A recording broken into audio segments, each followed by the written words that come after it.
পঞ্চগড়ের বন্ধুগণ এবং ভাই বোনেরা, আপনাদেরকে শোনাবার মতো বিশেষ নতুন কথা আমার নাই। আপনারা অনেকেই টেলিভিশন এবং অন্যান্য মাধ্যমে যোগাযোগ প্রযুক্তির যুগে আমি কি বলবো সেটা আন্দাজ করতে পারছেন। নতুন কথা যেটা সেটা হচ্ছে আমি আগে কোনোদিন পঞ্চগড়ে আসিনি। এটা আমার দুর্ভাগ্য। আমার অনেক বন্ধু বান্ধব আছেন এইখানে যাদের বাড়ি, তারা অনেকবার আমন্ত্রণ করেছেন, তো ঐতিহাসিক নানা কারণে আসা হয়নি। এটা ব্যাখ্যা নাই বা করলাম। পরশুদিন রাজশাহী বিশ্ববিদ্যালয়ে এসেছিলাম, গতকাল ঠাকুরগাঁয়ে আমরা একটা সভা করেছি, আজকে আপনাদের এখানে দ্বিতীয় সভা। আমাদের পেশা হিসেবে আমি যেটাকে বেছে নিয়েছি বলা যায় সেটা হচ্ছে শিক্ষকতা। কিন্তু শিক্ষকতার মধ্যেই আমাদের কর্তব্য শেষ হয়ে যায় না। আমরা যে যতটুকু পারি নিজের যা কিছু আছে তার সর্বোচ্চ প্রকাশ ঘটাবার চেষ্টা করার জন্যে আমরা লিখি, মানুষের সাথে যোগাযোগ করার জন্য যখনই প্রয়োজন হয় বক্তৃতা দিই। কিন্তু সব কিছুর কেন্দ্রে আছে দেশ এবং দেশের মানুষের কল্যাণ। সেটা আমরা কিভাবে করতে পেরেছি সেটা বড় কথা নয়, আমাদের যে কাজ অসম্পূর্ণ রয়েছে সেটার কথাই আমি বলি। এটা ব্যক্তি হিসেবে আমাদের দুটো শব্দকে গুরুত্ব দিতে হয়। একটা হচ্ছে আমাদের বৃত্তি। বৃত্তি মানে যেটা বৃত্ত থেকে তৈরি হয়েছে, যেটা আমরা বারবার করি, ঘুরে ফিরে যেটাতে ফিরে আসি, যেটা আমরা বলি জীবন ও জীবিকা। সেই কাজ আমাদের কোনো না কোনো উৎপাদনের সাথে, কোনো ফলপ্রসূ কাজের সাথে আমাদের যুক্ত থাকতে হয়। এটা যে করে না তারা হলো অকর্মা লোক। এখন আমরা কে কোন কাজ করব সেটা নির্ধারিত হয় কিভাবে? একটা হচ্ছে আমরা যেটা নিজেরা পছন্দ করি করতে। আমরা কেউ লেখক হতে চাই, কিন্তু দুনিয়ার সবাই লেখক না হতে পারেন। কিন্তু আমরা মানুষ মাত্রই কিন্তু কথা বলে, তাহলে মানুষ মাত্রই কথা বলতে চায়, কিন্তু সবার কথা সবাই সমানভাবে শোনেন না। সেই জন্য পেশা যেটা শব্দটা আমরা বলি, এটা হচ্ছে এক ধরনের বৃত্তি যা থেকে আমরা অর্থ উপার্জন করি। এরপরে বাকি শব্দটা হচ্ছে যে কাজে আমাদের ভক্তি বেশি, যে কাজ। ভক্তি শব্দের মূল হচ্ছে ভাগ করা। আমি যার সাথে নিজের জীবনকে ভাগ করে নিই তাকে বলে আমি তার ভক্ত, এবং এই যে আমার সম্পর্কটা, এটা হচ্ছে ভক্তি। এটা পুরনো বাংলা শব্দ, আমরা খেয়াল করি না। ইংরেজিতে বললে ডিভোশন বলবে, মানে ডিভোশনের মধ্যে একজনের দেবতার উপস্থিতি আছে। দেবতার প্রতি যে আপনি মাথা নত করেন, সেটাই হচ্ছে ডিভোশনের মূল কথা। কিন্তু আমরা যদি জীবনে এমন পেশা বেছে নিই যাতে আমার ভক্তি নেই, অনুরাগ নেই, তাহলে সেটা আমার কাছে যন্ত্রণা এবং অত্যাচার মনে হয়। আমাদের বিশ্ববিদ্যালয়, কলেজ এবং স্কুলের দিকে তাকান, ছেলে মেয়েদের মধ্যে অনেকেই লেখাপড়ায় অমনোযোগী আমরা বলি। এই যে অমনোযোগী শিশুর সমস্যা কি? তার কাজের সাথে তার ভক্তি যোগ হয়নি। মা বাবা বলেছে তোমাকে স্কুলে যেতে হবে, কিন্তু শিশু কোনো কারণ খুঁজে পায় না কেন আমি স্কুলে যাব। কারণ জানে যে এখানে যদি না যাই আমি ভবিষ্যতে ভালো চাকরি পাবো না, সমাজে সম্মান পাবো না, সেটাও সে বুঝে, কিন্তু কাজটা করার সময় তার কোনো আনন্দ হয় না। যে শিক্ষক হিসেবে যে অভিজ্ঞতার মুখোমুখি আমি হয়েছি সেটা হচ্ছে শিক্ষায় আনন্দের সমস্যা। লেখাপড়া তারাই ভালো শিখতে পারেন যারা ওই কাজে আনন্দ পান। কালকে রাজশাহী বিশ্ববিদ্যালয়ে বক্তৃতা শেষে পরশুদিন সন্ধ্যায় অনেকগুলো প্রশ্ন পেয়েছিলাম, সবগুলোর উত্তর দেওয়ার সময় হয়নি। কয়েকটার উত্তর আমি দিতে পারিনি, যেহেতু আমি নিজেই জানি না সে কী উত্তর হবে। একজন বলছে আমাদের দেশের শিক্ষা ব্যবস্থার আপনি এত সমালোচনা করেন, কিন্তু আপনি এত বড় বুদ্ধিজীবী হলেন কিভাবে এই লেখাপড়া করে? এই প্রশ্নের উত্তর দেওয়া কঠিন, এই জন্য যে আমি এত বড় বুদ্ধিজীবী হয়েছে কি না সেটা আমার কাছেও জানা নেই। আমি মনে করি যে আমাদের কাজটা যদি আনন্দের সাথে আমরা করি, তাহলে আমার যেটুকু ক্ষমতা আছে সেটার সর্বোচ্চ বহিঃপ্রকাশ হবে। আমি শুধু এটুকু বলতে পারি আমি যা কিছু পড়েছি তাতে আমি আনন্দ পেয়েছি বলেই পড়েছি, শুধু পড়াটা কর্তব্য মনে করে পড়ি নাই। তাহলে শিক্ষায় এই যে আনন্দ দান, এটা কি করে সম্ভব? আমি সকলেই বোঝেন এমন ভাষায় বলি।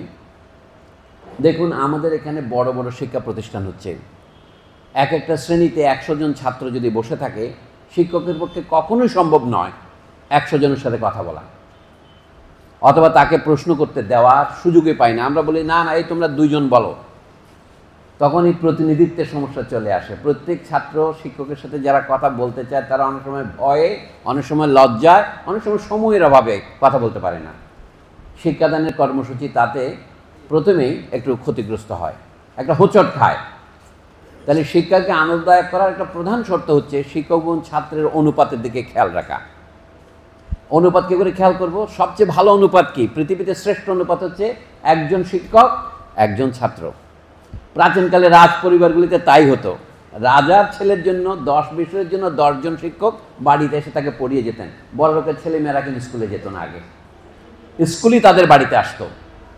এটা আপনারা লক্ষ্য করবেন মুসলিম জগতে, উত্তর আফ্রিকা থেকে শুরু করে ইরান, মধ্য এশিয়া পর্যন্ত দেখা যাবেন, সেখানে দেখা যায় প্রথমেই বিশ্ববিদ্যালয় তৈরি হয়েছে মসজিদকে কেন্দ্র করে। এই মসজিদকে আরবিতে বলে জুমা মসজিদকে জামে মসজিদ। এই জামে কথাটারই বহুবচন হয়েছে জামিয়া, যেটা বিশ্ববিদ্যালয়। তার মানে ইতিহাসে কি দেখা যায়, প্রায় 500 বছর মসজিদের সাথে সংশ্লিষ্ট থেকে বিশ্ববিদ্যালয়গুলি গড়ে উঠেছে। বিশ্ববিদ্যালয় হয়েছে কি জন্য? সেখানে নানা দেশের ছেলে মেয়ে এসে পড়তে পারত এবং কাউকে বেতন দিতে হতো না, এবং খাওয়া দাওয়ার বসার জন্য কাউকে চিন্তা করতে হতো না। তাদের বাসস্থান, খাওয়া দাওয়া এবং লেখাপড়া এক জায়গাতেই হতো। এটা মরক্কো থেকে শুরু করে মিশর হয়ে যদি আপনি একেবারে বাগদাদ পর্যন্ত আসেন, এই ইতিহাস দেখা যায় 500 বছর। তারপরে যখন ইসলামী জগতের কেন্দ্র তুরস্কের দিকে সরে যেতে শুরু করলো বাগদাদের পতনের পরে, তখন দেখা যায় সেখানে বিশ্ববিদ্যালয়কে মসজিদ থেকে আলাদা করা হলো, যেটাকে আমরা বলি ধর্মনিরপেক্ষ বিশ্ববিদ্যালয়ের, ইহজাগতিক বিশ্ববিদ্যালয়ের সূত্রপাত। কিন্তু সেখানেও বিশ্ববিদ্যালয়ের সাথে যে বিশ্ববিদ্যালয়ের শিক্ষকরা পড়াবেন তাদের ছেলেমেয়েরা পড়বে কোথায়? তার জন্য স্কুল করতে হবে। এইভাবে প্রায় 16 ধরনের প্রতিষ্ঠান নিয়ে কমপ্লেক্স তৈরি হয়েছে, বিশ্ববিদ্যালয় কমপ্লেক্স। তার মধ্যে ছোট করে একটা মসজিদও নির্মাণ করা হয়েছে, কারণ মুসলিম দেশ তো। যেমন কুনিয়ায়, তুরস্কে, আরও নানা জায়গায়, তারা যেদিকে সেলজুক বংশের শাসন বলা হয়, অটোমান বংশের আগে, তাদের সময় এটা সূত্রপাত হয়। তাহলে একটা মজার রূপান্তর হয়েছে, সেটাই বলছি আপনাদের। রূপান্তরটা কি? যে আগে ছিল মসজিদের সাথে পরিশিষ্ট আকারে বিশ্ববিদ্যালয়, এখন বিশ্ববিদ্যালয়ের সাথে পরিশিষ্ট আকারে মসজিদ হয়েছে।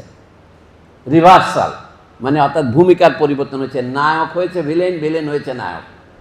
আধুনিককালে ইউরোপ এই আদর্শকে অনুসরণ করেছে একইভাবে। প্রথমে সেখানে খ্রিস্টান চার্চের সাথে যুক্ত মনাস্টারি, যেগুলি বলল আশ্রম, সেখানেই শিক্ষাদানের ব্যবস্থা ছিল, যেটাকে ইউরোপে অন্ধকার যুগ বলা হয় প্রায় 1000 বছর ধরে। আসলে অন্ধকার যুগ তো কিছু নয়, তখন শিক্ষা প্রতিষ্ঠানগুলো ধর্মীয় প্রতিষ্ঠানের বাইরে ছিল না। ধর্মীয় প্রতিষ্ঠানের বাইরে যখন আধুনিক বিশ্ববিদ্যালয়, চিকিৎসা, প্রকৌশল, আইন এবং ধর্মতত্ত্ব সহ সবই বাইরে শেখানো শুরু হলো। ইউরোপের মধ্যে ইটালিতে, ফ্রান্সে, ইংল্যান্ডে এবং অন্যান্য দেশে হলো। তখন একটা বিপ্লব হলো। আমি দুটো বিপ্লবের তুলনা করছি আপনাদের। মাস্টার সাহেব বাড়িতে গিয়ে পড়াবেন না, এখন সব ছাত্র এক জায়গায় থাকবে, মাস্টার সাহেব সেখানে এসে পড়াবেন।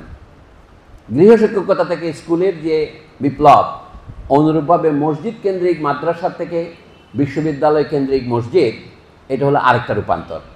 এটা আমি মুসলিম জগতের কথা বলছি, ইউরোপ জগতেও তাই। কিন্তু সেখানেও গির্জা বা চার্চের সাথে শিক্ষা প্রতিষ্ঠানের সম্পর্কের মোটামুটি রূপান্তরের ধরনটা এরকম। এখন যেগুলি ইউরোপে খ্যাতনামা বিশ্ববিদ্যালয়, অক্সফোর্ড, কেমব্রিজ, প্যারিস, এগুলো সব এক সময় মাদ্রাসা ছিল। এটা অনেক সময় আমাদের বুঝতে তো কষ্ট হয়। মাদ্রাসা বলতে বোঝাচ্ছি এগুলির প্রধান পড়ানোর বিষয় ছিল ধর্মতত্ত্ব। তারপরে মজার ব্যাপার কি, তার সাথে চিকিৎসাবিদ্যাও পড়ানো হতো।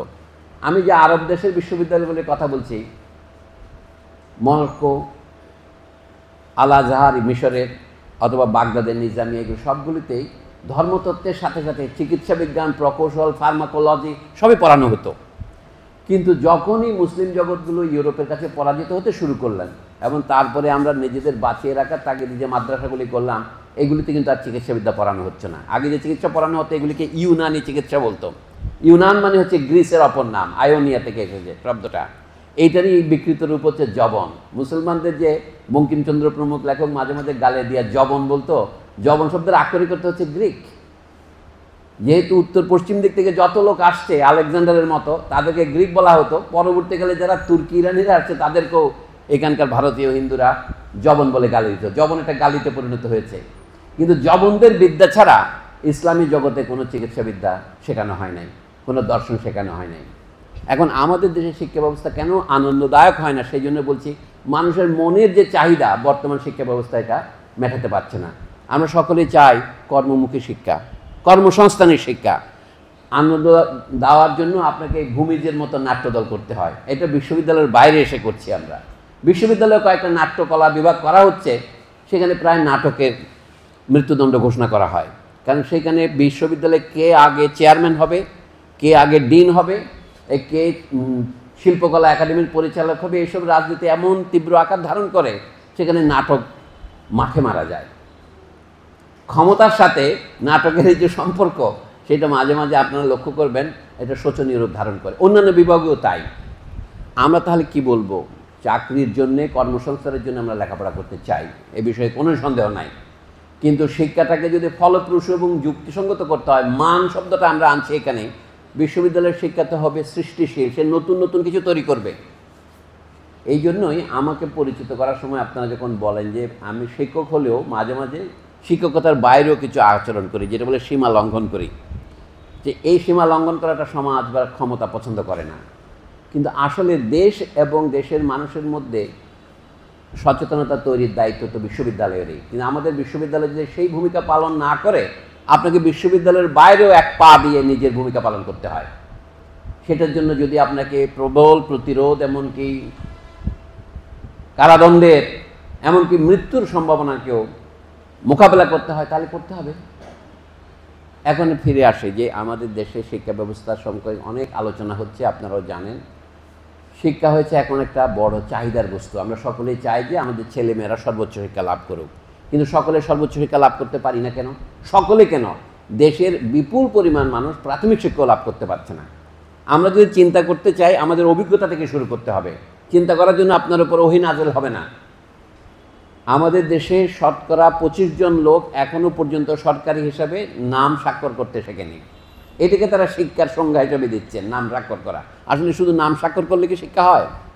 তো শিক্ষা হলে কতটুকু শিক্ষা হয়? ধরেন তারা একটা শিক্ষা দিয়েছে, তার কোনো যুক্তি নাই যে আপনি যদি 5ম শ্রেণী পর্যন্ত যদি পড়েন, তাহলে বলা হবে যে আপনি প্রাথমিক বিদ্যালয় শেষ করেছেন। কতজন প্রাথমিক বিদ্যালয় শেষ করে স্কুলে যারা যায়? বলে তাদের মধ্যে শতকরা 75 জন শেষ করে, 25 জন করে না। এইগুলি তথ্যের উপর নির্ভর করা যাবে না, আমি তাদের হিসাবটাই বলছি। তাহলে ওখানে 4 আনা ঝরে যায়, 4 আনা কোনো দিন যায় না। আর যারা যায় তাদের 4 আনা ঝরে যায়। বাকি যারা যায় তাদের মধ্যে কয়জন মাধ্যমিক শিক্ষা শেষ করে, সেখানেও 4 আনা ঝরে যায়। এইভাবে ঝরতে ঝরতে আমরা যখন উপরে বিশ্ববিদ্যালয়ে আসি, তখন কাজের মতো শিক্ষা, যেটা বলে কর্মসংস্থানের শিক্ষা, আমাদের দেশে বলা হয়তো আগে আপনি 8ম শ্রেণী পর্যন্ত পড়লে তারপরে ভোকেশনাল ট্রেনিংয়ে যাবেন এবং আপনি যে কোনো মতো একটা কাজ জোগাড় করবেন। বিদ্যুৎ মিস্ত্রি হবেন, ওয়েল্ডিং মিস্ত্রি হবেন, আপনাকে একটা পেশাগত শিক্ষা দেওয়া হবে। এইভাবেই অনেক ছেলে মেয়েকে বের করে দেওয়া হয়। যুক্তিটা কি? যাদের মেধা কম তারাই কারিগরি শিক্ষা যাবে। তার মানে মেধা যাদের বেশি তাদেরকে শিক্ষা দেবেন, তাদেরকে আপনি বিজ্ঞান পড়াবেন, তাদেরকে কলা এবং মানবিক বিদ্যা পড়াবেন। এবং কলা, মানবিক বিদ্যা, বিজ্ঞান যারা পড়ে সেখান থেকেই যারা গ্র্যাজুয়েট হয়, 16 বছর পড়াশোনা শেষ করে ন্যূনতম, তাদের মধ্য থেকে আপনি শাসক শ্রেণী নির্বাচন করেন, যাদেরকে আমরা বলছি সিভিল সার্ভিস। এটা হচ্ছে সর্বোচ্চ সম্মানিত সিভিল সার্ভিস। কেউ কেউ যায় মিলিটারি সার্ভিসে, তাদের অতটুকু না পড়লেও হয়, তাদের পর তার উচ্চ মাধ্যমিক শেষ করে যায়। এখন নিত্য পরিবর্তিত হচ্ছে ব্যবস্থা, আমি শুধু একটা স্থির চিত্র দিচ্ছি আপনাদের। তাহলে উচ্চ শ্রেণীর যারা ছেলে মেয়ে, সেখানে তারা দেশের সামরিক বাহিনীতে, পুলিশ বাহিনীতে, অথবা সংক্ষেপে বলতে গেলে দেশের সিভিল সার্ভিসে যাবেন, মিলিটারি এবং সিভিল সার্ভিস। এইটা নির্ধারিত করতে করতে, বাছাই করতে করতে দেখা যায় অর্ধেক ছেলে মেয়ে ঝরে যায়। আর যারা থাকে তাদের মধ্যেও যারা প্রতিযোগিতামূলক পরীক্ষার মাধ্যমে টিকতে পারে, তারাই ওই সার্ভিসে ঢোকে। এই সার্ভিসটা কি? পৃথিবীর চিরকালই রাজা মহারাজার শাসন যখন ছিল, তখনও শাসন করতো সিভিল সার্ভিস। যখন এখন প্রজাতন্ত্র হয়েছে, আমাদের নাগরিকতন্ত্র, এখনও সিভিল সার্ভিসে দেশকে শাসন করে। এটা ব্রিটিশ আমলে যখন এই ইংরেজ ইস্ট ইন্ডিয়া কোম্পানি এদের চালিয়েছে, তখন তারা ইংল্যান্ড থেকে 16 বছর 18 বছরের ছেলেদের নিয়ে আসতো, ওখানে 2 বছর পড়িয়ে তারপর এখানে 2 বছর এই দেশীয় ভাষা শেখাতো। এদেরকে বলা হতো রাইটার। এই যে বিখ্যাত গভর্নরদের নাম আমরা শুনি, Robert Clive, Warren Hastings, Lord Cornwallis, এরা সব কিন্তু এইভাবেই এসেছেন। 16 বছর থেকে 18 বছরের মধ্যেই তাদের ভারতে নিয়ে আসা হতো। এবং শেষ মুহূর্তে ইংরেজ যখন ভারত ছেড়ে চলে যায়, তখন এই ধরনের 600 জন ব্রিটিশ সিভিল সার্ভিস অফিসার ছিল। 2 ধরনের সিভিল সার্ভিস ছিল তখন, একটা হলো ইন্ডিয়ান সিভিল সার্ভিস আর Indian police service, Indian education service. কিন্তু মূল সিভিল সার্ভিসে তখন ভারতীয়রাও ঢুকতে শুরু করে একটা সংখ্যাতত্ত্ব দিচ্ছে 1947 সনে। 1943-এর পরে আর সিভিল সার্ভিস পরীক্ষা হয়নি ভারতে। 47 সনে 600 জন ব্রিটিশ অফিসার ছিলেন আর 600 জন ভারতীয় অফিসার ছিলেন। তখন ব্রিটিশ অফিসাররা ফিরে যাবেন ব্রিটেনে, বাকি 600 আবার পাকিস্তান আর ইন্ডিয়ার মধ্যে ভাগ হয়ে যায়। আমি এই তথ্যটা বলছি, এই ট্রেডিশন, এই ঐতিহ্য আজও সমানে চলেছে, শুধু সংখ্যাটা একটু বৃদ্ধি পেয়েছে। আমি এই কথাগুলি বললাম এই জন্য, গত যে আন্দোলন হলো জুলাই মাসে তার পটভূমি কী আপনারা সকলেই জানেন। কোটা ভিত্তিক না মেধাভিত্তিক সিভিল সার্ভিস হবে। কোটার পরিমাণ বাড়াতে বাড়াতে 56তে গিয়েছিল। সেখানে অনেকগুলো কোটা ছিল, তার মধ্যে একটা বড় কোটা ছিল মুক্তিযোদ্ধা কোটা, 30 জন শতকরা, এবং সেইটা মুক্তিযোদ্ধা এবং তাদের সন্তানদের পেরিয়ে তাদের নাতি নাতনিদের ক্ষেত্রেও সম্প্রসারিত হবে। এইটা অনেকেই দেখতে পেয়েছেন দৃষ্টিকটু হিসাবে। যদি এছাড়া অন্যান্য নারী কোটা, সংখ্যালঘু কোটা, বিভিন্ন জেলা কোটা, বিশেষ করে যারা আমরা বলি আদিবাসী বা ক্ষুদ্র জাতি, তাদের কোটা এসব মিলে 56 দাঁড়িয়েছিল। কথাগুলি আপনারা জানেন। ফলে মেধাভিত্তিক পরীক্ষা, ধরেন বছরে যদি 2000 সিভিল সার্ভিস কর্মী গ্রহণ করা হয়, তার মধ্যে দেখা যায় প্রায় 1100 চলে যাচ্ছে কোটাতে আর 900 থাকছে মাত্র মেধায়। এখন আমরা বুঝতে পেরেছি যে মেধাকেই আমরা চাকরির ভিত্তি যদি করি, তাহলে শাসক শ্রেণীতে যে লোকজন আসবে তারা অনেক বেশি বিস্তৃত হয়ে দেশের সমস্ত এলাকা থেকে বৈচিত্র্যপূর্ণ হয়ে আসবে, এটা আশা করা যায়। কিন্তু সেখানেও দেখেন একটা বিশেষ পার্থক্য আছে। নগর অঞ্চল আর গ্রামাঞ্চলের মধ্যে বিশাল বৈষম্য। নারী এবং পুরুষের মধ্যে বৈষম্য এখনো দূর হয় না, সেই জন্য নারীর জন্য একটা নির্দিষ্ট কোটা রাখা হয়েছে। সেই কোটার বিরোধিতা হয়তো কেউ করতো না, কিন্তু এখন কোটা সংক্রান্ত বিষয়ে 2018 সনের দিকে তৎকালীন প্রধানমন্ত্রী ঘোষণা দিলেন যে কোটাই থাকবে না। ওটা কিন্তু রাগ এবং অনুরাগের বশবর্তী হয়ে ঘোষণা দেওয়া, ওই ঘোষণাটা কিন্তু সেই দিক থেকে অবৈধ। এটা দেশের মানুষকে বিবেচনা করতে হবে কতগুলি ক্ষেত্রে কোটা দরকার, কাদের জন্য দরকার। যারা পিছিয়ে পড়া, যারা নানা বৈষম্যের শিকার, তাদের বৈষম্যটাকে কিছুটা হলেও কমানোর জন্যে তাদেরকে এই সুযোগ দিতে হবে। মুক্তিযোদ্ধা ক্যাটাগরিতে যাদের হচ্ছে তারা তো নিশ্চয়ই পিছিয়ে পড়া নয়, এটা হলো তাদের অতীত কীর্তির, অতীত সম্পদের স্বীকৃতি, বড় জোরে এইভাবে বলতে পারেন আপনি।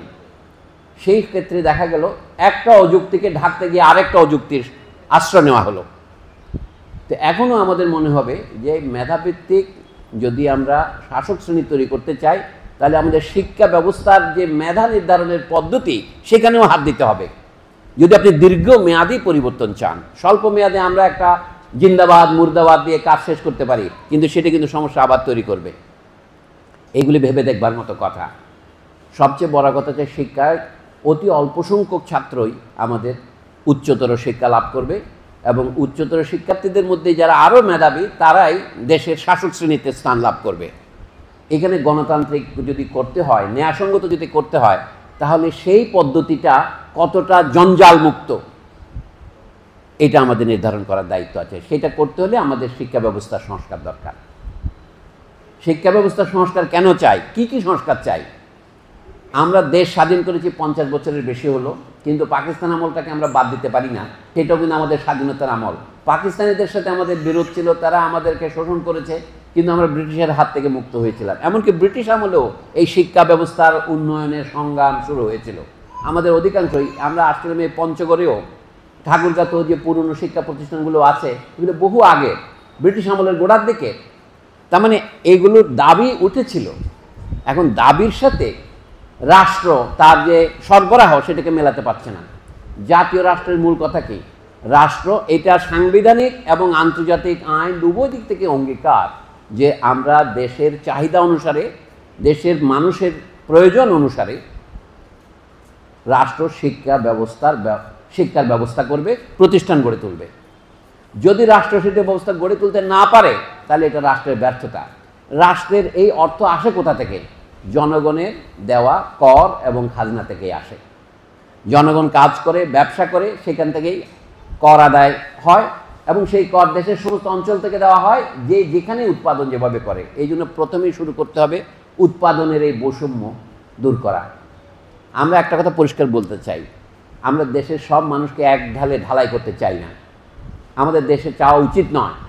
অর্থাৎ দেশে বৈচিত্র্য থাকবে, মানুষ নানা ধর্মের থাকবে, নানা জাতির থাকবে, এমনকি নানা ভাষারও থাকবে। নানা রকম পছন্দ থাকবে মানুষের, নানা রাজনৈতিক মত থাকবে, এটা হচ্ছে বৈচিত্র্য। কিন্তু বৈষম্য থাকবে না। বৈষম্য মানে কেউ খাবে আর কেউ খাবে না, এটা হচ্ছে বৈষম্য। কেউ স্কুলে যেতে পারবে, কেউ যেতে পারবে না, এটা বৈষম্য। এই বৈষম্য দূর যদি আমরা সত্যি করতে চাই, এটাকে করা সম্ভব নয়। দেশের সব গ্রামে 100 পরিবার প্রতি একটা প্রাথমিক বিদ্যালয় হবে না কেন? আর প্রাথমিক বিদ্যালয়ের শিক্ষকদের বেতন মাত্র 10,000 টাকা হবে কেন? সেই শিক্ষক পড়াবে কী করে? সে তো হাল গরুর চিন্তা করতে থাকবে, অন্য একটা ব্যবসার কথা চিন্তা করবেই।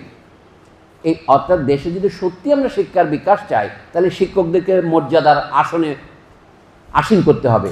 যেরকম প্রতিযোগিতামূলক পরীক্ষা দিয়ে আমরা বিসিএস দিতে চাই, সেরকম প্রতিযোগিতামূলক পরীক্ষা দিয়ে লোকে প্রাথমিক বিদ্যালয়ের শিক্ষক হবে না কেন? যুক্তি কি?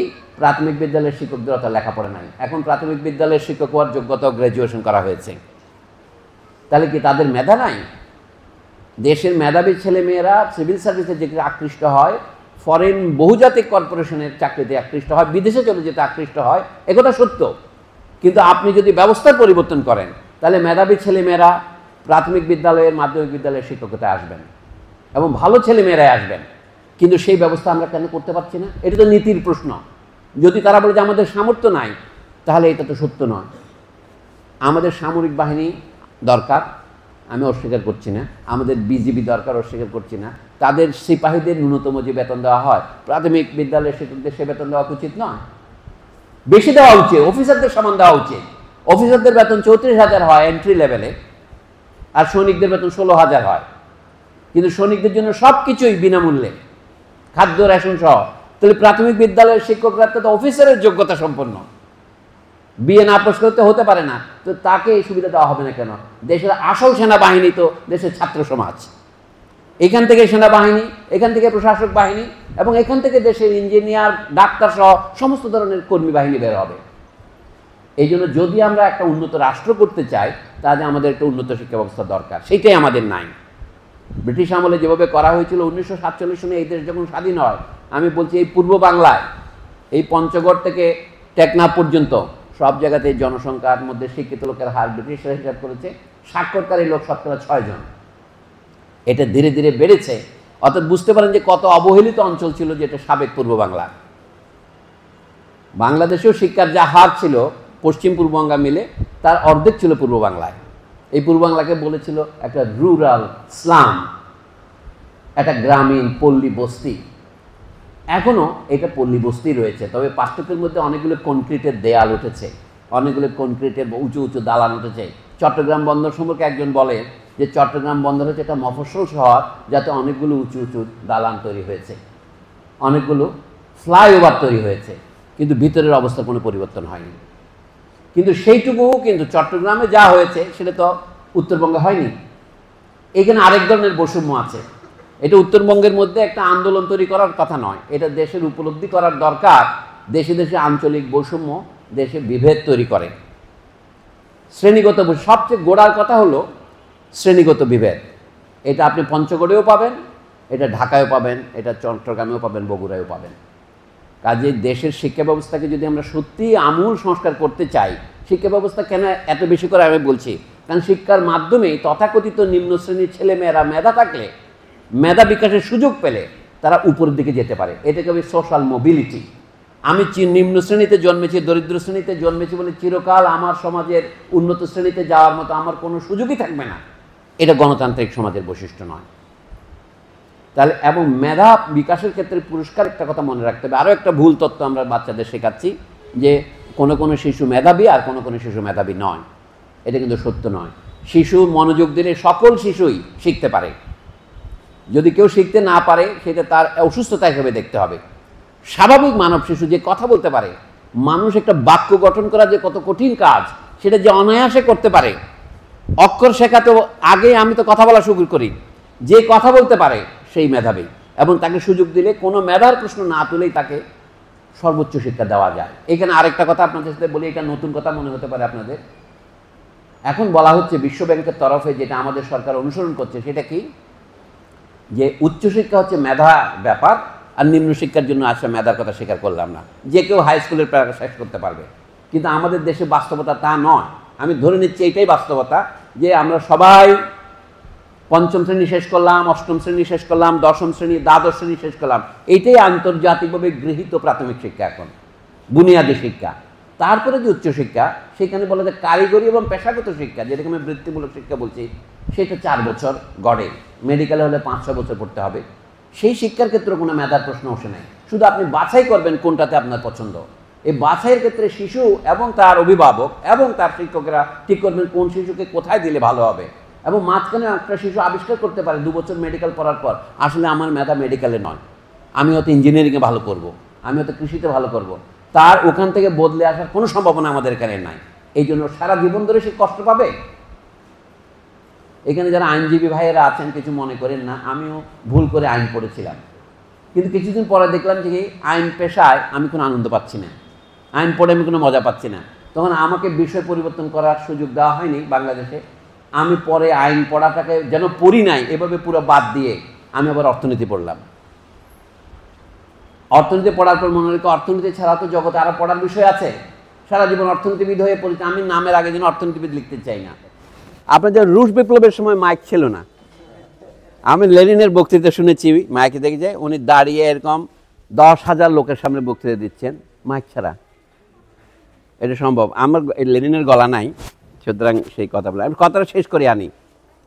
তো আমাদের শিক্ষা ব্যবস্থার ক্ষেত্রে যদি মাঝখানে পথ পরিবর্তন, ঘোড়া পরিবর্তনের সুযোগ না থাকে, তাতেও শিক্ষা কোনো আনন্দদায়ক হয় না। আমি আজকে বক্তৃতা একটা বিষয়ের উপর কেন্দ্রীভূত করতে চাই, শিক্ষার গুণ বা গুণগত মান বাড়ছে না কেন। একটা বড় কারণ, আমরা পছন্দ হোক বা না হোক, যেখানে চাকরি পাওয়া যায় সেটা পড়ার জন্য উদ্গ্রীব হয়ে আছে। এই জন্য দেখি সবচেয়ে বেশিরভাগ বিশ্ববিদ্যালয়ের ছাত্রছাত্রী এখন BBA, bachelor of business administration পড়তে চায়। আর যারা পারে না তারা অন্য বিষয়ে পড়ে, তারা মন খারাপ করে বাংলা বা ইংরেজি সাহিত্যে পড়ে, মনে করছে তাতে স্কুল কলেজে চাকরি পাওয়া যাবে। এই যে চাকরিকে কেন্দ্র করে পড়াশোনা করা ছাড়া আমাদের উপায় নাই। এই অবস্থায় চাকরি না করলে আমরা তো সংসার চলবে না। লেখাপড়ার উদ্দেশ্য হয়েছে এখন চাকরি, কর্মসংস্থান। সবার কথায় দেখা যায় বেকারত্ব নিরসনের জন্য আমার উচ্চশিক্ষা গ্রহণ করা দরকার। উচ্চশিক্ষা আনন্দ থাক বা না থাক, এই জন্য দেশে এত বিশ্ববিদ্যালয় কলেজের চাহিদা। আমার একটা MA ডিগ্রি থাকতেই হবে। যদি MA ডিগ্রি না থাকলেও আমি উপযুক্ত পছন্দমতো কর্মসংস্থানের ব্যবস্থা করতে পারতাম, তাহলে হয়তো এত অকারণ চাহিদা হতো না। কলোনিয়াল আমলে যে শিক্ষা ব্যবস্থা হয়েছে সেখানে BA-MA ডিগ্রির একটা আলাদা মর্যাদা দেওয়া হয়েছে। এখানে মর্যাদাটা কি, যে ইংরেজি ভাষাটা ভালো জানে সে কেরানির চাকরি করতে পারবে। এই যে হেস্টিংস, কর্নেল ক্লাইভ, এদেরকে বলা হতো ক্লার্ক, এটা ছিল তাদের উপাধি। এই যে 16 এবং 18 বছর বয়সে বিলেত থেকে যারা এখানে ইস্ট ইন্ডিয়া কোম্পানির কর্মচারী হয়ে ভারতে আসতেন, তাদের উপাধি ছিল কি, রাইটার। কলকাতায় এসে ফোর্ট উইলিয়াম কলেজে তাদেরকে দেশীয় ভাষা উর্দু, বাংলা অথবা গুজরাটি অথবা মারাঠি এগুলো শেখানো হতো। আপনার এগুলো সব জানা কথা। আমি বলছি এখন শিক্ষার যে কারিকুলাম নিয়ে কথা হচ্ছে, সেটা এই জায়গায় যে দেশের ভাষায় না পড়িয়ে শিক্ষার ক্ষেত্রে আমি বলবো আপনি কোন ভাষায় পড়াবেন। আমাদের এখন একটা মনের মধ্যে একটা হীনমন্যতা এসেছে, বাচ্চাদেরকে ইংরেজি মিডিয়ামে পড়াতে হবে। ইংরেজি জানাটা খুব একটা প্রয়োজনীয় হাতিয়ার জীবন সংগ্রামের জন্য, এই বিষয়ে কোনো সন্দেহ নেই। কিন্তু নিজের ভাষা ভুলে যাওয়াটা কী ধরনের বুদ্ধির পরিচয়। অথচ বিশেষ করে এই দেশ যে স্বাধীন করেছি 71 সনে, আমরা যে যুদ্ধ করেছি দেশের নামে, তার ইতিহাসের পরিক্রমায় আমরা 1948 সনের ভাষা আন্দোলন থেকে শুরু করি। ভাষা আন্দোলন ছিল পাকিস্তানের পরিপ্রেক্ষিতে সেই দেশের রাষ্ট্রভাষা হিসেবে বাংলাকে স্বীকৃতি দেওয়া উর্দুর সাথে। কারণ ব্রিটিশ আমলেও বাংলাকে রাষ্ট্রভাষা হিসেবে স্বীকৃতি দেয় নাই, কিন্তু স্কুল কলেজের নিম্ন পর্যায়ে ব্রিটিশরা কখনো বাংলার বিরোধিতা করেনি। আমরা এটা বলেছিলাম কি জন্য, যে পাকিস্তানের সিভিল সার্ভিস পরীক্ষাও যেন বাংলা দেওয়া যায় এবং বাংলায় যেন ছেলেমেয়েরা রাষ্ট্রভাষা, কথাটার অর্থ ছিল আদালতে যেন মামলা মোকদ্দমা বাংলা ভাষাতেই পরিচালনা করা যায়।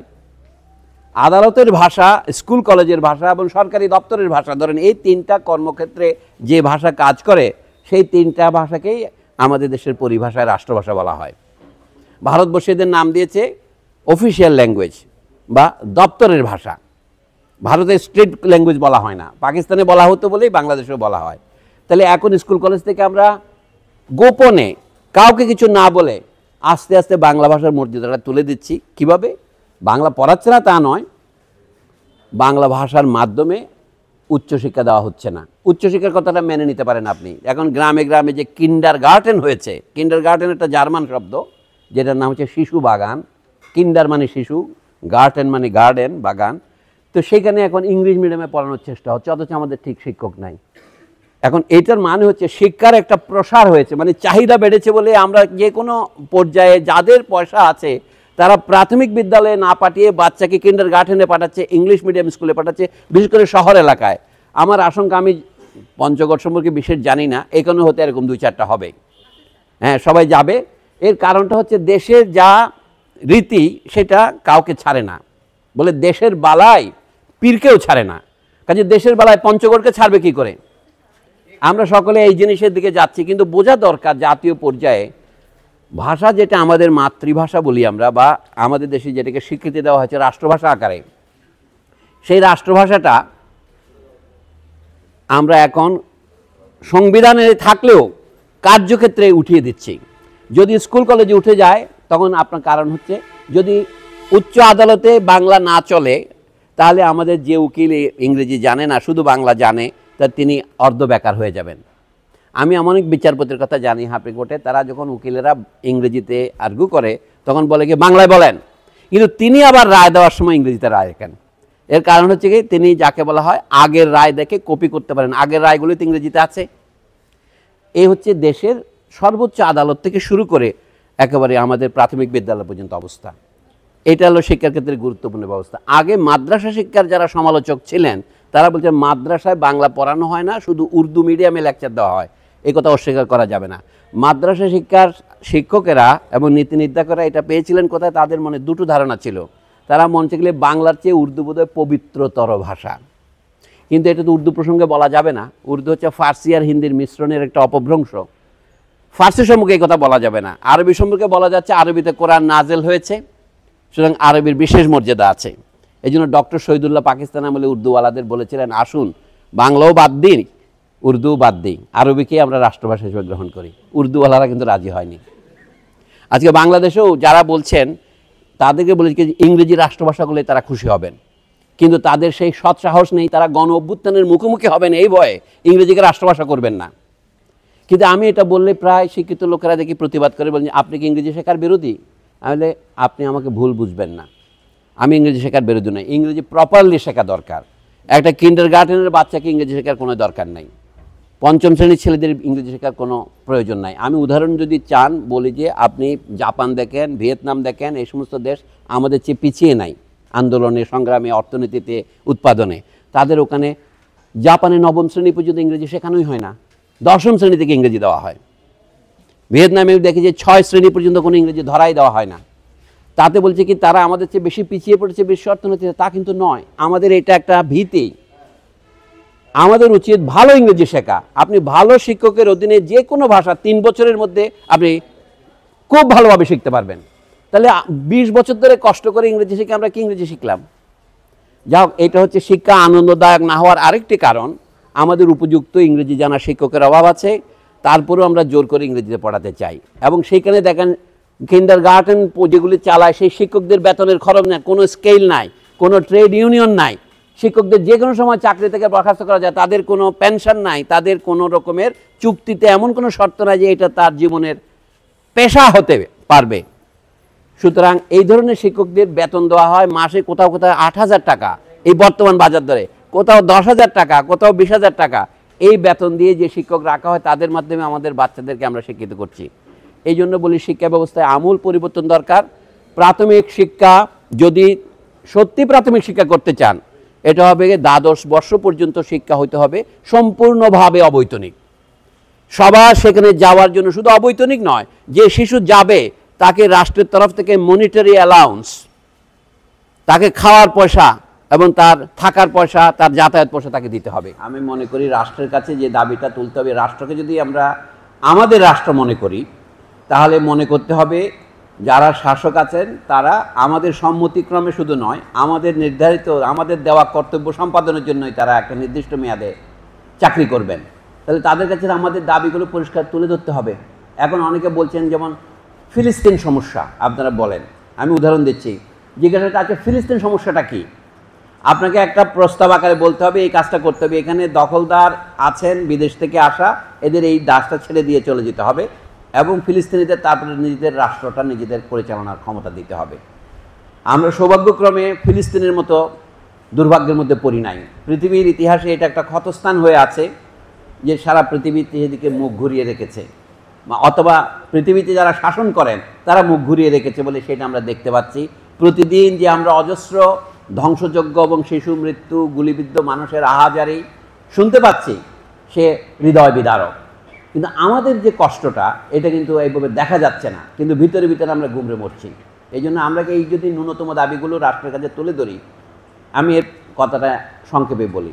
1 নম্বর দাবি হচ্ছে আমাদের শিক্ষা ব্যবস্থার সর্বজনীন হবে না কেন, অর্থাৎ সকলের জন্য প্রয়োজনীয় স্কুল কেন তৈরি করতে পারবে না। আর শিক্ষাকে যদি আনন্দদায়ক করতে চাই, আমাদের স্কুলের সংখ্যা বাড়াতে হবে, শুধু তাই নয়, ক্লাসের সংখ্যা বাড়াতে হবে, তাদের শিক্ষকের সংখ্যা বাড়াতে হবে। শিক্ষার সর্বজনীন করার অর্থ হচ্ছে সবাই যেন কোনো না কোনো ধরনের প্রাথমিক বিদ্যালয়ে যেতে পারে। কিন্তু কেউ যদি না যায়, পৃথিবীর কোনো কোনো দেশে আইন আছে, তাদের শাস্তি দেওয়া হবে। আমরা সেই পর্যায়ে এখনো যেতে পারি নাই। আমরা যদি এটাকে শুধু অবৈতনিক এবং যারা স্কুলে যায় তাদের সহায়তা করতে পারি, সবার যাওয়ার অধিকারটা নিশ্চিত করি, অর্থাৎ যে যেতে চায় সে যেতে পারবে, এটা নিশ্চিত করি, তাহলে একটা বড় ন্যায়ের কাজ হবে। 2 নম্বর কাজ হচ্ছে আমাদের এই বিশ্ববিদ্যালয় পর্যায়ে যারা শিক্ষায় যাচ্ছেন তারা যদি সরকারি চাকুরি সহ বিভিন্ন পেশাগত শিক্ষায় দক্ষ হতে চান, ন্যূনতম কতটুকু না পড়লে তাদেরকে পেশাগত শিক্ষা দেওয়া যাবে না, এটা একটা বড় অমীমাংসিত প্রশ্ন। আমি যেটা নতুন করে আপনাদের স্মরণ করিয়ে দিতে চাই যে 5ম শ্রেণী পর্যন্ত পড়লে সেই পড়া খুব বেশি এটা কাজে আসে না। এমনকি 8ম শ্রেণী পড়েও একজন শিশু ঠিক কর্মক্ষম হয়ে ওঠে না। আমরা যেটাকে বলি শিশুর সাবালেগ হয়ে ওঠার বয়স, সেটা হচ্ছে 18 বছর। মানে ছেলে মেয়েদেরকে তো আমরা একটা পার্থক্য করি, বিয়ের বয়স 21 বছর 18 বছর করেছি, কিন্তু সবাই কেউ আর বিতর্ক করবেন না 18 বছর বয়স না হওয়া পর্যন্ত কাউকে আপনি লেখাপড়া শেষ করেছে এটা বলতে পারবেন না। ভিত্তি বা প্রাথমিক শিক্ষা শেষ করতে হবে 12 বছর স্কুল কলেজে অথবা 18 বছর বয়স হওয়া পর্যন্ত, যেটি আপনি সহজ মনে করেন। এটা আরেকটা আমাদের মৌলিক সংস্কার। প্রাথমিক শিক্ষা সর্বজনীন করতে হবে, শুধু তাই নয়, প্রাথমিক শিক্ষার মেয়াদকে কমপক্ষে 12 বছর করতে হবে। এটা আপনি বলেন আমি কোথায় জানলাম, আমি রাজশাহীতেও বলেছি, গতকাল ঠাকুরগাঁতেও বলেছি, সেটা পুনরাবৃত্তি করে বলছি। আমরা যে সমস্ত দেশকে এখন বলছি উন্নয়নশীল দেশগুলির মধ্যে যারা নেতা, চীন, রাশিয়া, ব্রাজিল, দক্ষিণ আফ্রিকা, এই সমস্ত দেশে কিন্তু এইটাই আইন হয়েছে যে 12 বছর পর্যন্ত শিশু না পড়লে তার প্রাথমিক শিক্ষা সম্পন্ন হয়েছে বলা হবে না। এই আদর্শ স্থাপন করেছিল বহু আগে জাতিসংঘ, কিন্তু তারা বছরটা বলে দেয়নি। পৃথিবীর সব দেশের অভিজ্ঞতা দেখা যায়, আমি জাপান, যুক্তরাজ্য, যুক্তরাষ্ট্র এদের কথা বলছি না, অস্ট্রেলিয়া, কানাডা, সব দেশেই প্রাথমিক শিক্ষার বয়স হচ্ছে 12 বছর। এটা আমাদের দেশে প্রাথমিক, মাধ্যমিক, উচ্চ মাধ্যমিক এই 3 ভাগে ভাগ করেছি আমরা, কিন্তু সবটাই প্রাথমিক শিক্ষার রূপ। এইটা হচ্ছে আরেকটা সংস্কার দরকার। আরেকটা হচ্ছে শিক্ষা যদি আনন্দদায়ক করতে চাই, শিশু এরপরে কোন বিষয়ে পড়বে বিশ্ববিদ্যালয়ে যাওয়ার সময়, যার ইচ্ছা কারিগরি শিক্ষা যাবে, যার ইচ্ছা মানবিক শিক্ষা যাবে, কিন্তু দ্বাদশ শ্রেণী পর্যন্ত শিক্ষা সবার জন্য ন্যূনতম অভিন্ন কর্মসূচি থাকবে, মানবিক শিক্ষা থাকবে, হিউম্যানিস্টিক চিন্তা যাকে বলে, নীতিগত শিক্ষা থাকবে। আমাদের দেশে এটা অনেকে ধর্মীয় শিক্ষা বলে, ধর্মীয় শিক্ষাও থাকবে এর মধ্যে, যার যার ধর্ম অনুসারে। এই শিক্ষা ব্যবস্থাটা যদি আমরা সর্বজনীন করি, তাহলে যিনি ইঞ্জিনিয়ার হবেন তিনি আগে নাগরিক শিক্ষা নিয়েই যাবেন। এখন যেন 9ম শ্রেণীতে যখন আপনি বিজ্ঞান বিভাগে যান, আপনার পক্ষে ইতিহাস ভূগোল পড়তে হচ্ছে না, অথবা আপনি যদি মানবিক বিজ্ঞানে যান, আপনি উচ্চতর গণিত সম্পর্কে কিছু জানছেন না, পরিসংখ্যান আপনাকে পড়তেই হচ্ছে না। কিন্তু পরিসংখ্যান না জেনে আধুনিক সমাজবিজ্ঞান চর্চা করা প্রায় অসম্ভব। এই কথাগুলো পুনরায় ভেবে দেখতে হবে। আপনি বলছেন পঞ্চগড়ে থেকে তো আমরা নীতি নির্ধারণ করব না, কিন্তু আমরা যদি বুঝি কোনটা যুক্তিসঙ্গত, সেই দাবিটা যদি আমরা তুলে ধরি যে শিক্ষা সর্বজনীন করার মানে হচ্ছে শিক্ষার বিষয়বস্তু সর্বজনীন করতে হবে।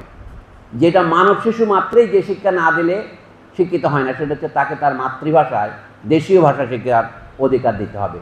আমাদের সাঁওতালদের মধ্যে শিক্ষার হার এত কম কেন? তাদের শিক্ষা তাদের মাতৃভাষায় দেওয়ার পর্যাপ্ত ব্যবস্থা নাই, শুধু মৌখিক একটু লোক দেখানো আছে। এইগুলির ক্ষেত্রে কোনো রকমের অন্যায় বা অবিচার করা যাবে না। সকল জাতির মানুষের নিজের ভাষা শেখার অধিকার আছে, এইটা স্বীকার করার ভিত্তিতে যদি শিক্ষা ব্যবস্থার পুনর্গঠন করা হয়, এটা অসম্ভব নয়। এই জন্য বড় জোর 10 বছর লাগে যদি আপনি আজকে কাজ শুরু করেন, 10 বছরের মধ্যে এটা সম্পন্ন করা বাংলাদেশের মতো জনসম্পদে পূর্ণ, ধনসম্পদে পূর্ণ দেশের পক্ষে অসম্ভব নয়। বাংলাদেশকে যারা গরিবের দেশ বলে, এটা কিন্তু পরিচালনা ব্যবস্থারই গরিবই। আমাদের দেশের সম্পদের ঐতিহ্য মোটেও গরিব নয়। শেষ পর্যায়ে আমি বলি, বিশ্ববিদ্যালয় শিক্ষার ক্ষেত্রে আমরা বলবো, এখন সরকার যেটা করছে, যত বিশ্ববিদ্যালয় শিক্ষার চাহিদা আছে নানা প্রকার, এই জন্য নানা জায়গায় সরকার বিশ্ববিদ্যালয় স্থাপন করছে, কিন্তু তার বৈষম্যের কথা খেয়াল করেছেন আপনারা?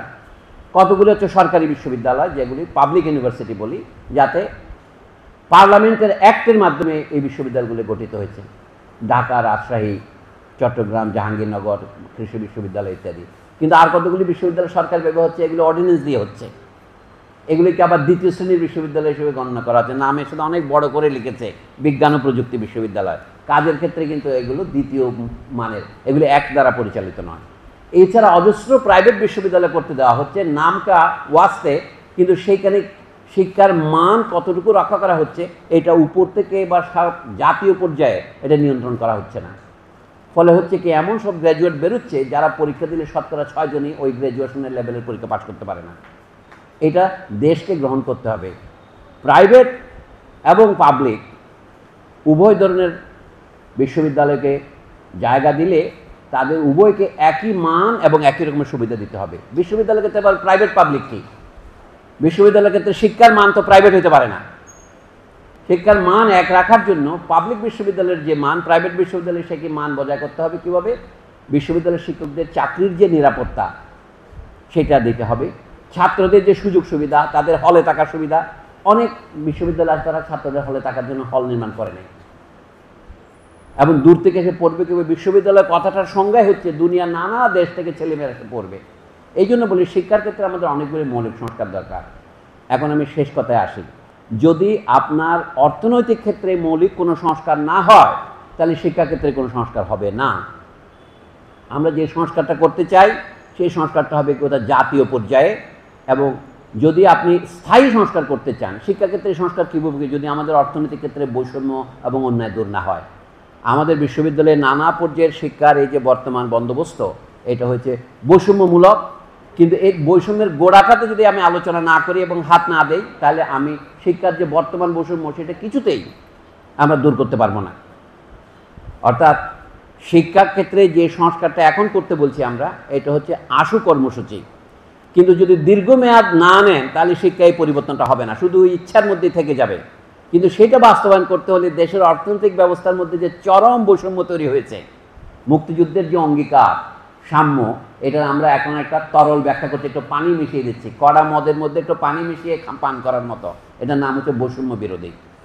কিন্তু বৈষম্য তৈরি হলো কিভাবে? সেই তৈরির মূল কলকাঠি কোথায়? এটা রাষ্ট্রনীতি পরিচালনার ক্ষেত্রে দেশ থেকে $17 বিলিয়ন বিদেশে পাচার হয়ে যায়। এটা কি করে সম্ভব হয়? আচ্ছা, যেটা পাচার হয় না সেটারও যে কেন্দ্রীয় ভবন, আমাদের দেশের বড় লোকদের যে বাসগৃহ এবং তাদের যে জীবনের মান, এটা ইউরোপ আমেরিকার মানের চেয়ে কোনো অংশে কম নয়, বরঞ্চ তাদের বিলাসিতা তার চেয়ে অনেক বেশি। তারা যে বড় বড় রিসোর্ট গড়ে তুলছে, এটা এই দরিদ্র দেশে কী করে সম্ভব?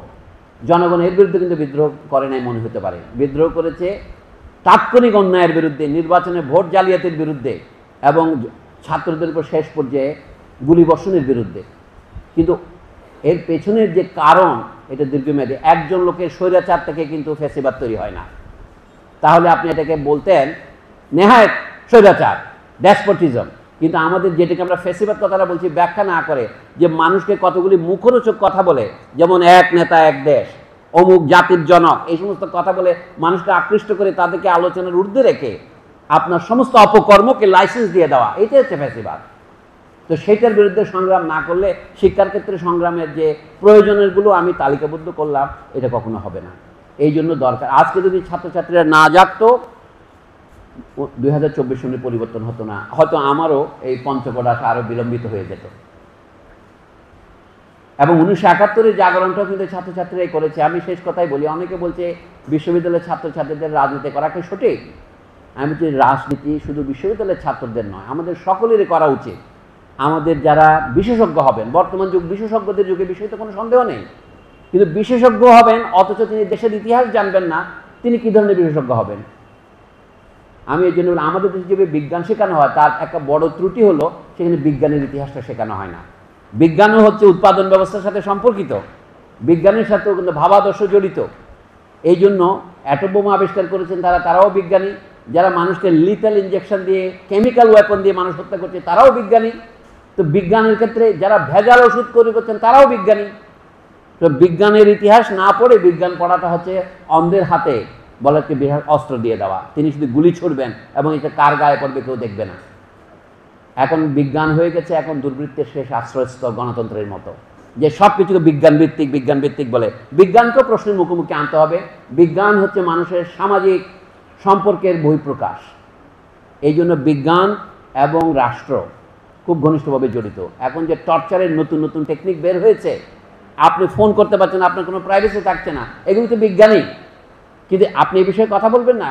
মোবাইল ফোন হয়েছে খুব ভালো, আমি মোবাইল ফোন দিয়ে দিয়েছি আপনাকে বললাম, কিন্তু আমি মোবাইল ফোন যে প্রতিদিন ট্যাপ করছি, আমার ব্যক্তিগত আলাপও যে আপনি শুনছেন শুধু তাই নয়, মাঝে মাঝে আপনি ইউটিউবে ছেড়ে দিচ্ছেন, মাঝে মাঝে ইন্টারনেটে ছেড়ে দিচ্ছেন, এই অপকর্মগুলি হচ্ছে, এগুলি হচ্ছে ফ্যাসিবাদ। এই ফ্যাসিবাদ শুধু আমাদের দেশে তৈরি হয় নাই, আমাদের যারা প্রভু রাষ্ট্র দুনিয়ার মধ্যে যাদের অধীনস্থ হয়ে আমরা বর্তমানে আছি, তারা এই কাজগুলোর সূচনা করেছেন। আমরা এমনিতে মুখে ইসরায়েলের নিন্দা করি, যারা প্যালেস্তাইনের অত্যাচার করছে, কিন্তু আমাদের দেশের শাসকদেরকে ইসরায়েলের কাছ থেকে সব টেকনোলজি ব্যবহার করা, ইসরায়েলের সাথে গোপনে ব্যবসা করা কখনো তো বাধেনি। এই জিনিসগুলো আমাদের ভাববার সময় আছে। সোজা কথায় শিক্ষা ব্যবস্থা হচ্ছে রাষ্ট্র ব্যবস্থারই উল্টো পিঠ মাত্র। আপনি কোনো কাগজ পাবেন না যার মাত্র একটা পিঠ আছে, আপনি কোনো একটা বই পাবেন না যার মাত্র দৈর্ঘ্য আছে অথচ প্রস্থ নাই, অথবা দৈর্ঘ্য প্রস্থ আছে অথবা কোনো উচ্চতা নাই। আমাদের রাষ্ট্র সেরকম। বর্তমানে রাষ্ট্র সম্পর্কে যদি আমরা আরও একটু চিন্তা করি, তাহলে আমাদের শিক্ষা ব্যবস্থার এই যে প্রস্তাব আমরা দিয়েছি সেটা অনেকটা সফল হবে। আমি আপাতত এই বলেই শেষ করি। আপনাদের প্রশ্নপত্র থাকলে তারপরে তার দু একটা উত্তর দেওয়ার চেষ্টা করব। খোদা হাফেজ।